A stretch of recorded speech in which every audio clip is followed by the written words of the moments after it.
آج 9 شعبان منگل کے دن سب لوگ صرف 1 منٹ کی تسبیح کریں۔ آج ہر تقدیر بدل جائے گی۔ مغرب سے پہلے ہر حاجت پوری ہو جائے گی انشاءاللہ۔ بسم اللہ الرحمن الرحیم۔ محترم ناظرین، آج ہم آپ کو شعبان کی 9 تاریخ کا وظیفہ بتائیں گے جو کہ بہت ہی آسان اور مفید ہے۔ یہ وظیفہ بہت ہی طاقتور ہے۔ اس وظیفے کو 9 شعبان والے دن کرنا ہے۔ اللہ تعالیٰ کی بارگاہ میں خصوصی دعا کرنی ہے۔ اللہ تعالیٰ آپ کی ہر دعا کو سنے گا اور قبول فرمائے گا۔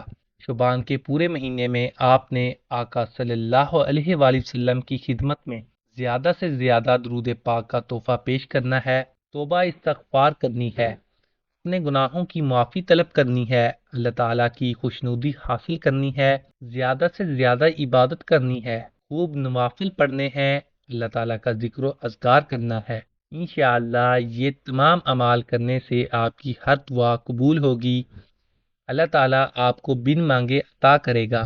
نبی کریم صلی اللہ علیہ وآلہ وسلم نے فرمایا کہ شعبان میرا مہینہ ہے۔ اس مہینے میں رحمتوں کے 300 دروازے کھل جاتے ہیں۔ اللہ تعالیٰ اپنے بندوں سے کہتا ہے، مانگ جو مانگنا ہے میں تجھے عطا کروں گا۔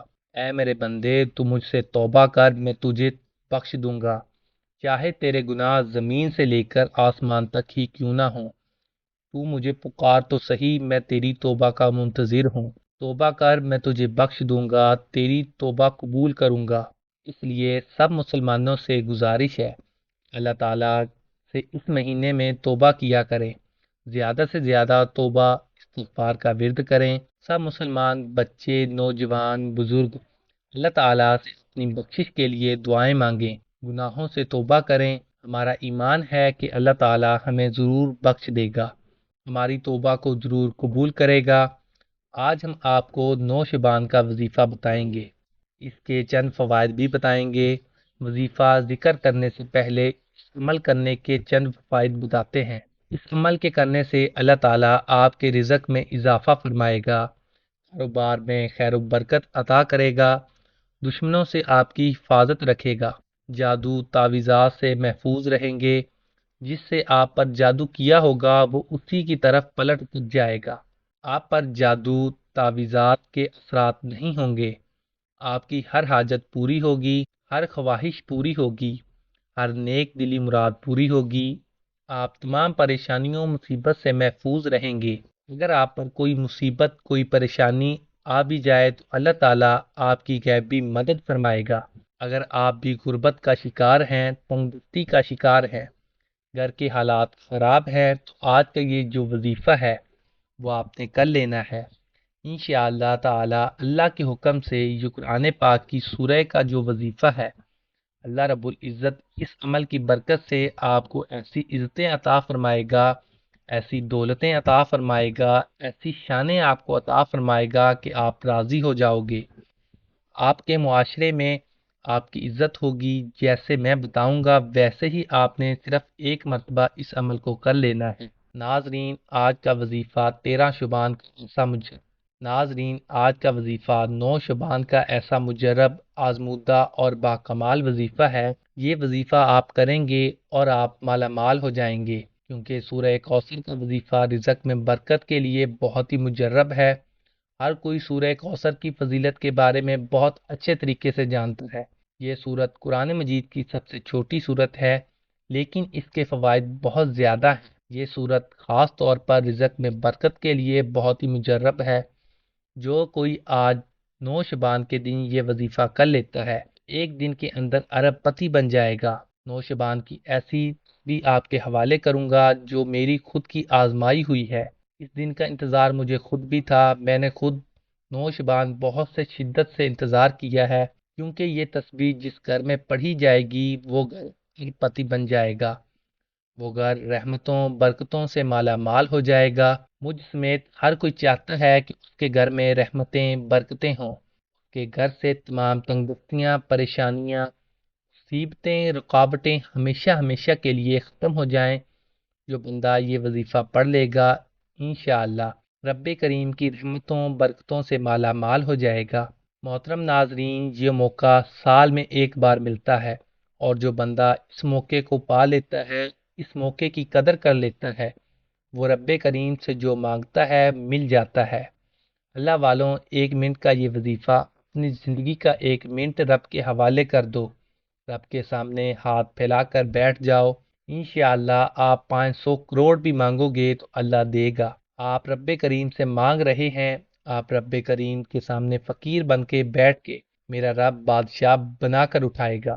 آج کا وظیفہ میرا ان بہن بھائی، بیٹیوں، بزرگوں، ماؤں کے لیے ہے جو پریشان رہتی ہیں، جن کے گھر میں فاقے ہیں، غربت ہے، ایک وقت کے کھانے کو ہے، دوسرے وقت کا سوچنا پڑتا ہے، جو صبح سے شام تک محنت و مشقت کرتے ہیں، پھر بھی کامیابی مقدر نہیں ہوتی۔ آج کی یہ تسبیح وہ گھر ضرور پڑھے، وہ مرد وہ عورت ضرور پڑھے جو اپنی زندگی سے غربت کا، تنگ دستی کا جڑ سے خاتمہ چاہتے ہیں۔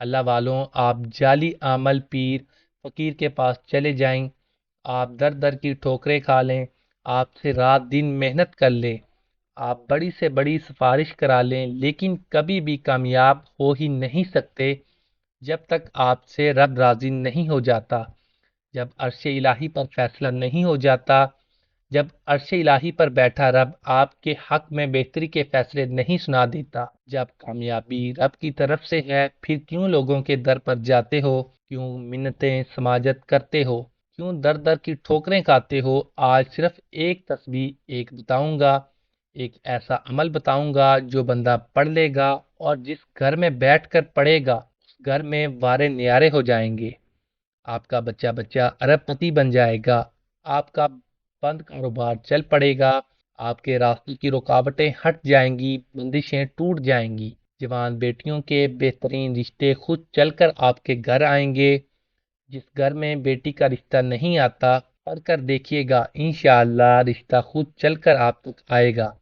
آپ بے روزگار ہیں، روزگار کئی سالوں سے نہیں مل رہا، آج یہ وظیفہ پڑھیں اور رب کے حوالے سے اپنا فیصلہ کریں، انشاءاللہ آپ کو کسی کے پاس جانے کی کوئی ضرورت نہیں، نوکری خود چل کر گھر تک آئے گی، کیونکہ جب رب نصیب میں لکھ دیتا ہے، جب رب کسی کے نصیب میں کوئی کامیابی لکھ دیتا ہے، پھر کسی منت سماجت سفارش کی ضرورت نہیں رہتی، پھر وہ آپ کو مل کر رہتا ہے۔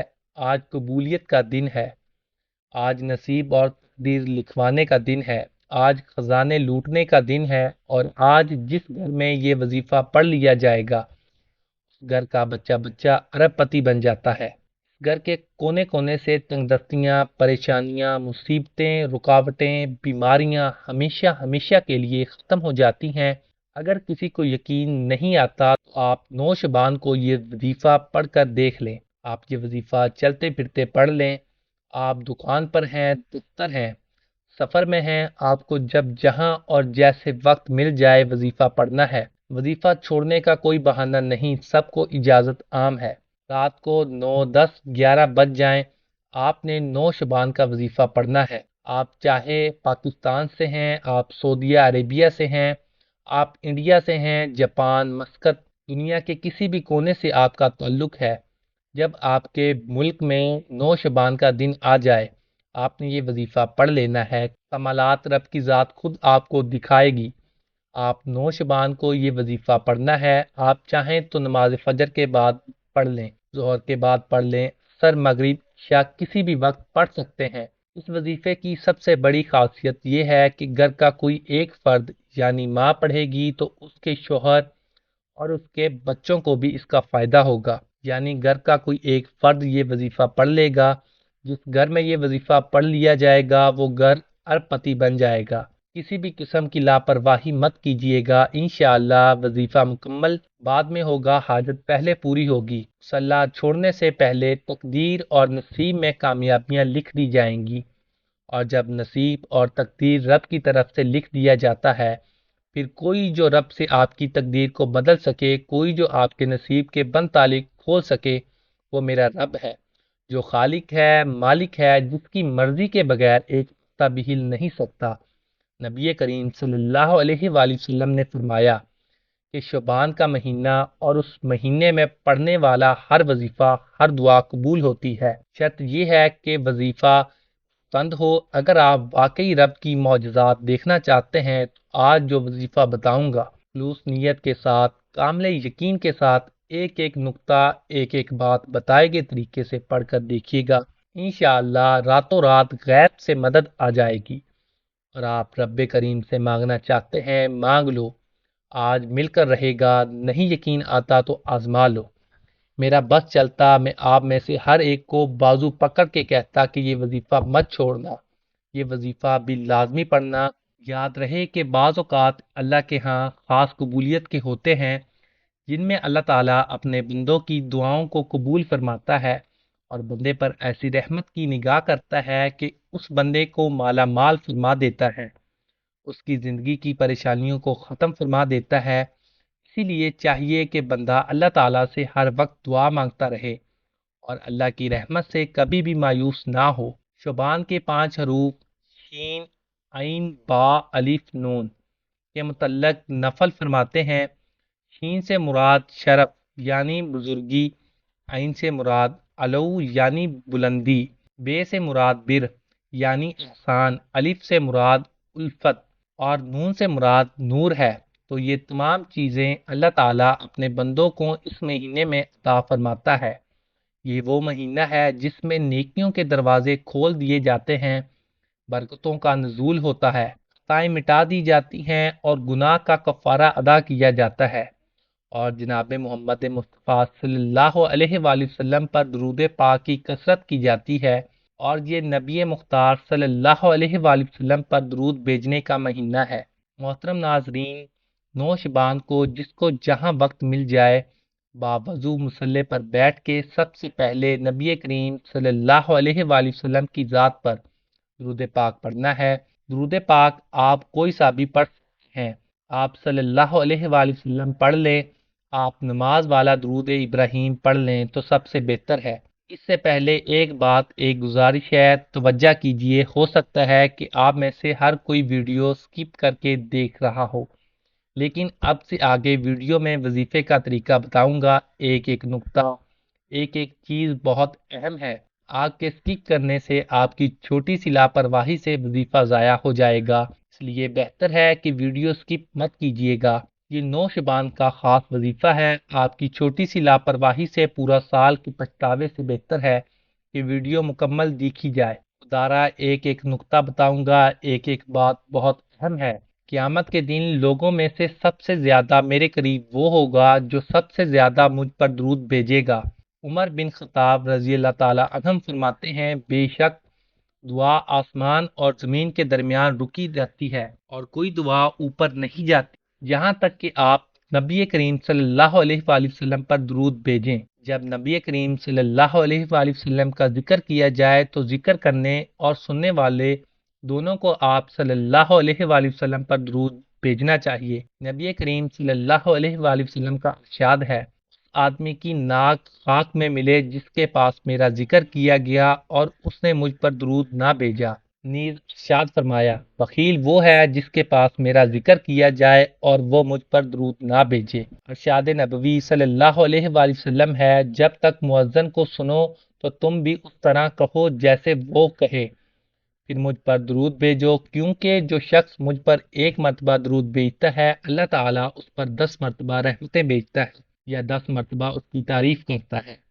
آپ نے 9 شعبان والے دن نماز ادا کرنے کے بعد 100 مرتبہ آیت کریمہ پڑھنا ہے، لا الہ الا انت سبحانک انی کنت من الظالمین۔ پھر 100 مرتبہ سورہ کوثر پڑھنی ہے۔ جب پڑھ لے تو پھر 100 مرتبہ یا غنیو یا رزاقو کو تصور کر کے پڑھنا ہے۔ آخر میں اتنا ہی درود پاک لازمی پڑھنا ہے جتنا عمل کے شروع میں پڑھا۔ اب وظیفہ مکمل ہوتے ہی دونوں ہاتھ جوڑ کے اپنے گناہوں کی سچی توبہ کرنی ہے۔ جب تک دل کو سکون نہ ملے بار بار اپنے گناہوں کی سچی توبہ کیجیے گا، کیونکہ بعض اوقات گناہوں کی پکڑ کی وجہ سے بھی وظیفے ضائع ہوتے ہیں۔ سچی توبہ سے گناہوں کی بخشش ہو سکے تو سجدے کی حالت میں ضد کر کے مانگنا، میرا رب 70 ماؤں سے زیادہ پیار کرتا ہے۔ آپ کے سجدے سے سر اٹھانے سے پہلے آپ جو بھی مانگیں گے، پہاڑ کے خزانے بھی مانگو گے تو مل کر رہیں گے۔ نہیں یقین تو آزما کر دیکھ لو، یہ وظیفہ واقعی تقدیر کو بدل کر رکھ دیتا ہے۔ آج خوش قسمت ہے جو یہ وظیفہ مکمل کرے گا۔ حضرت سیدنا اسامہ بن زید رضی اللہ تعالیٰ عنہ فرماتے ہیں، میں نے عرض کی یا رسول اللہ صلی اللہ علیہ وآلہ وسلم، میں دیکھتا ہوں کہ جس طرح آپ شعبان میں روزے رکھتے ہیں اس طرح کسی بھی مہینے میں نہیں رکھتے۔ مایا رجب اور رمضان کے بیچ میں یہ مہینہ ہے، لوگ اس سے غافل ہیں۔ اس میں لوگوں کے اعمال اللہ رب العزت کی طرف اٹھائے جاتے ہیں، اور مجھے یہ محبوب ہے کہ میرا عمل اس حال میں اٹھایا جائے کہ میں روزہ دار ہوں۔ شعبان اسلامی تقویم کا 8واں مہینہ ہے، اسے شعبان المعظم بھی کہا جاتا ہے۔ اسے حضرت محمد صلی اللہ علیہ وآلہ وسلم سے منسوب کیا جاتا ہے۔ یہ ایک متبرک مہینہ ہے اور اس میں مسلمان نفلی روزے رکھتے ہیں، شعبان کے مہینے میں زیادہ سے زیادہ روزے رکھتے ہیں۔ مستحب ہے، حدیث میں بیان کیا گیا ہے کہ نبی کریم صلی اللہ علیہ وآلہ وسلم سارے شعبان کے روزے رکھا کرتے تھے۔ ام سلمہ بیان کرتی ہیں کہ میں نے نبی کریم صلی اللہ علیہ وآلہ وسلم کو کبھی بھی 2 ماہ مسلسل روزے رکھتے ہوئے نہیں دیکھا، لیکن آپ صلی اللہ علیہ وآلہ وسلم شعبان کے روزے کو کے ساتھ ملایا کرتے تھے۔ ثابت ہوتی ہے کہ ماہ رمضان سے گہرے روحانی تعلق کی بنا پر رسول اللہ صلی اللہ علیہ وآلہ وسلم پر رمضان کی آمد سے پہلے ہی شعبان کے مہینے میں ایک خاص کیفیت طاری ہو جاتی تھی۔ اس لیے ہمیں بھی چاہیے کہ ہم بھی شعبان کے مہینے کی قدر کریں اور اس میں اللہ تعالیٰ سے خوب دعائیں مانگیں، گناہوں کی معافی مانگیں، اور اسی مہینے میں رمضان کی تیاریاں کرنا شروع کر دیں۔ دعا ہے کہ رب کعبہ میرا سنانا، آپ کا سننا اپنی بارگاہ الہی میں قبول و منظور فرمائے، آمین ثم